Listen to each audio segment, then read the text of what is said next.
आप सभी श्रोताओं को सुबह का नमस्कार। मैं नीरज शाह, आप सुन रहे हैं IK न्यूज। आइए नजर डालते हैं सुबह की प्रमुख खबरों पर। लामबंद हुए छात्र नेता, खनन का कारोबार जोरों पर, नहीं लड़ सकेंगे चुनाव, विकसित करने पर चर्चा की गई। आइए सुनते हैं अब खबरें विस्तार से। किसान PG कॉलेज सेवरही के छात्र नेता एवं छात्र संघ के पूर्व उपाध्यक्ष एवं शिक्षक अशोक सिंह के साथ बीते दिन एसओ सेवरही के द्वारा किए गए अभद्रता का मामला तूल पकड़ता जा रहा है। बीते दिन पूर्व छात्र संघ अध्यक्ष संजय राव के अगुवाई में छात्रों ने उप जिलाधिकारी व क्षेत्राधिकारी तमकुई राज को ज्ञापन सौंपकर अविलंब कार्रवाई की मांग की है। साथ ही यह चेतावनी भी दिया है कि कार्रवाई न होने की दशा में सड़क पर आंदोलन के लिए हम लोग उतर जाएंगे।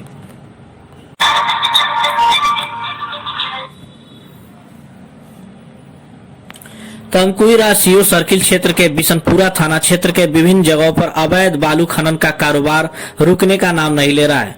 बालू खनन माफियाओं द्वारा लगातार खनन का कार्य किया जा रहा है। वहीं प्रशासन द्वारा खनन को लेकर कार्रवाई की बात की जा रही है, लेकिन कार्रवाई के नाम पर केवल हवा हवाई ही है। आपको बताते चले कि खनन विभाग व पुलिस की मिलीभगत बिशनपुरा थाना क्षेत्र में बालू का अवैध खनन का धंधा जोरों पर है। दिन ढलते ही सड़क पर लदे वाहनों को देखा जा सकता है।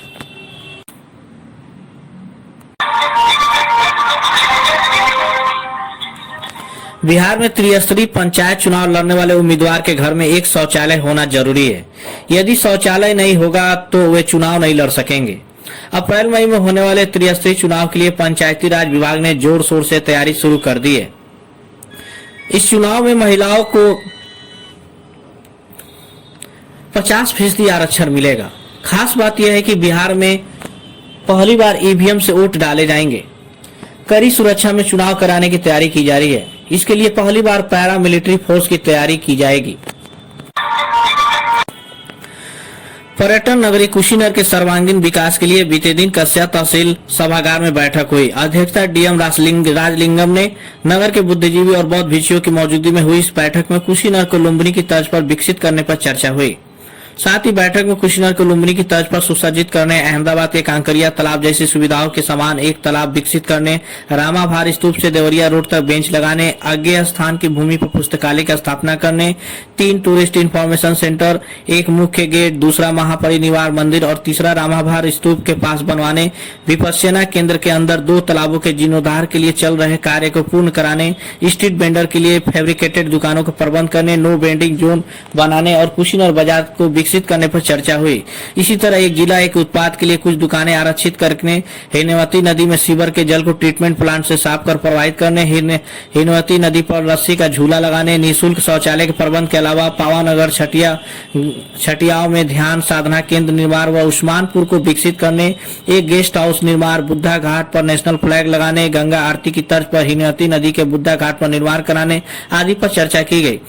बैठक में शामिल डॉक्टर अनिल सिन्हा, सुमित त्रिपाठी, अविनेश चंद्र त्रिपाठी, सभासद रामाधार यादव, लेखपाल ब्रजेश मरी त्रिपाठी ने कुशीनगर के चतुर्दिक विकास के लिए सुझाव दिए। इस पर DM की तरफ से भी सहमति जताई गई। ज्वाइंट मजिस्ट्रेट पूर्ण बोरा ने प्रोजेक्ट के माध्यम से चल रहे कार्यों के अलावा भविष्य की परियोजनाओं से संबंधित स्थलों का प्रस्तुतिकरण किया। साथ ही इस बैठक कुशीनगर की साफ सफाई, शौचालय, यूरिनल संचालित दुकानों में एकरूपता लाने, फैब्रिकेटेड दुकानें आवंटित करने, बुद्धा घाट पर टीन सेट की ऊंचाई बढ़ाने, चिल्ड्रन पार्क का निर्माण, हेमवती नदी में बुद्धा घाट के दूसरी तरफ भी सीढ़ी बनाने, महिला स्वयं सहायता समूह के माध्यम से फास्ट फूड की दुकानें प्रमोट करने, कुकुत्था हेरिटेज वॉक के लिए पाथवे निर्माण, बुद्धा स्टेचू मेकिंग ट्रेनिंग, भिखारी प्रथा पर रोक लगाने, टूरिस्ट पुलिस की कार्यप्रणाली, एक निश्चित पैकेज पर कुशीनगर भ्रमण कराने के लिए वाहन की सुविधा, वाटर पार्क, टॉय ट्रेन की सुविधा, रंग बिरंगी लाइट, वर्ड वॉचिंग जैसे महत्वपूर्ण विकास के कार्यों को धरातल पर उतारने के लिए जोर दिया गया। आज बसंत पंचमी है। बरदे बीड़ा बादनी बरदे, प्रिय स्वतंत्र रव अमृत मंत्र, नव भारत में भर दे। बसंत पंचमी के पावन पर्व पर आप सभी को हार्दिक शुभकामनाएं और बधाई। अब खबरें समाप्त हुई। कल इसी समय फिर मिलेंगे, तब तक के लिए सुप्रभात। धन्यवाद।